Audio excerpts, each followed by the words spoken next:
এ পর্যায়ে আপনাদের মাঝে আমাদের সব দাবি দাবা নিয়ে কথা বলবেন মোহাম্মদ আকরাম মিয়া, ফরিদপুর ভাঙ্গা থেকে।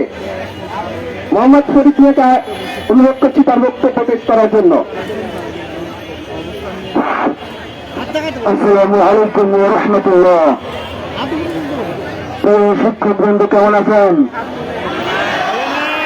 আমি জানি আমাদের মধ্যে কেউ ভালো নেই, আমাদের মন মেজাজ কারো ঠিক নেই। আপনারা জানেন একটি চাকরি মাত্র একটি স্বপ্ন নয়, এটি একটি আবেগ, একটি অনুভূতির নাম। আমাদের 14,384টি পরিবারের আশা আকাঙ্ক্ষার প্রতিফলন। আমরা দেখতে পেয়েছি তৎকালীন সরকার 9 জানুয়ারি আমাদের পরীক্ষাটি অত্যন্ত সুস্থ এবং স্বচ্ছভাবে নিয়েছিলেন। পরীক্ষা নিয়োগের পূর্ব মুহূর্তেই তিনি বাংলাদেশের 61টি জেলার জেলা প্রশাসকবৃন্দের সাথে কথা বলেছেন, কিভাবে সুস্থভাবে পরীক্ষাটি নিয়ে যায় সর্বাত্মক চেষ্টা করেছেন। তারই প্রতিফলন হিসেবে আমরা দেখতে পেয়েছি বাংলাদেশের বিভিন্ন জেলা উপজেলায় যারা অসুবিধা অবলম্বনের চেষ্টা করেছেন তারা সবাই ধরা পড়েছেন।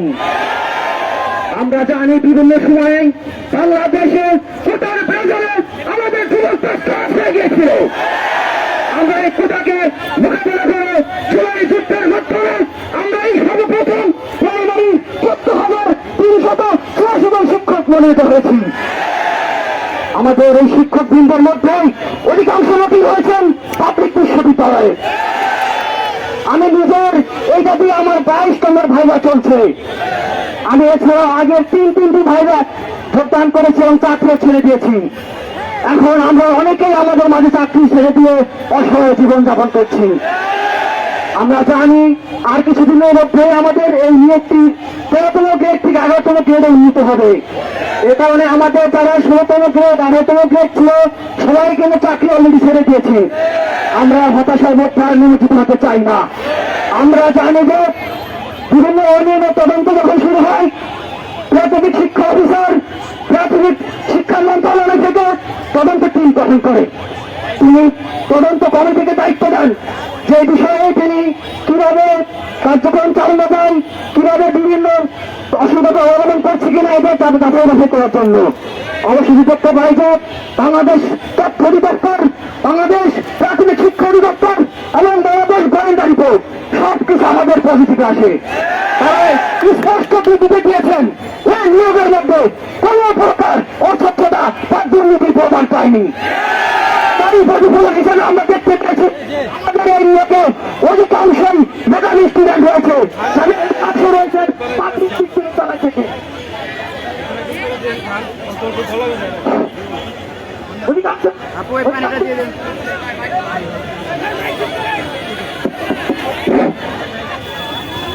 দর্শক আমাদের সাথে সরাসরি যুক্ত হয়েছে শহীদ ওসমান হাদি চত্বর থেকে এবং আমরা যেমনটি দেখতে পাচ্ছি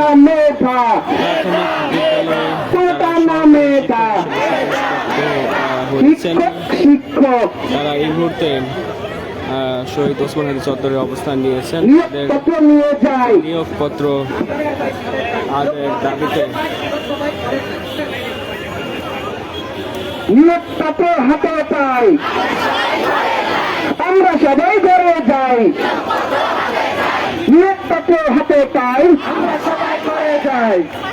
নিয়োগপত্র হাতে পাই, আমরা সবাই ঘরে যাই। নিয়োগপত্র হাতে পাই, আমরা সবাই ঘরে যাই। নিয়োগপত্র হাতে পাই। তার নাম মেধা, মেধা মেধা মেধা মেধা, তার নাম মেধা, মেধা মেধা, ওটা না মেধা। শিক্ষক শিক্ষক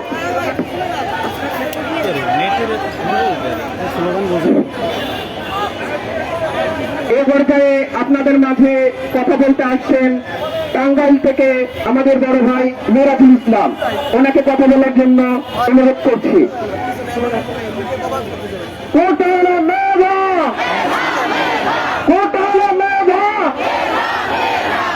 আসসালামু আলাইকুম। আজকে আয়োজিত নবীন শিক্ষকবৃন্দ সকলকে আমার আন্তরিক শুভেচ্ছা এবং সালাম। আসসালামু আলাইকুম। আবারও আজকে আমরা এখানে আসছি কেন? আমরা আসছি আমাদের অধিকারের জন্য। কিন্তু একটা কথা আছে, কলকাতাতে একটা কথা আছে, বলতেছে কি খেয়ে আসছেন না গিয়ে খাবেন? খেয়ে আসছেন না গিয়ে খাবেন? আজকে আলোচনা হবে না পরে হবে? আজকে হবে, আজকে হবে। ওই যে কালকে কেমন, আজকে কেমন, তারপরে দিনে কেমন, এই যে অনেক ফেসবুকে ভাই বুঝছেন, 10 তারিখ, 14 তারিখ, 15 তারিখ, ভাই কোনো তারিখই আসে না ভাই। সব কথা বলে আছে আসছে, আপনার জন্য বক্তৃতা দেওয়া ভাইরাল হওয়ার দরকার নাই না, আমার অধিকারটা দরকার। আজকে আমরা যারা আসছি, আমাদের মাননীয় প্রধানমন্ত্রী, আমাদের সুযোগ্য প্রধানমন্ত্রী তারেক রহমান আমাদের অভিভাবক, আমাদের মাননীয় শিক্ষামন্ত্রী, প্রতিমন্ত্রী আমাদের অভিভাবক। আমাদের পক্ষে কথা বলতে হবে।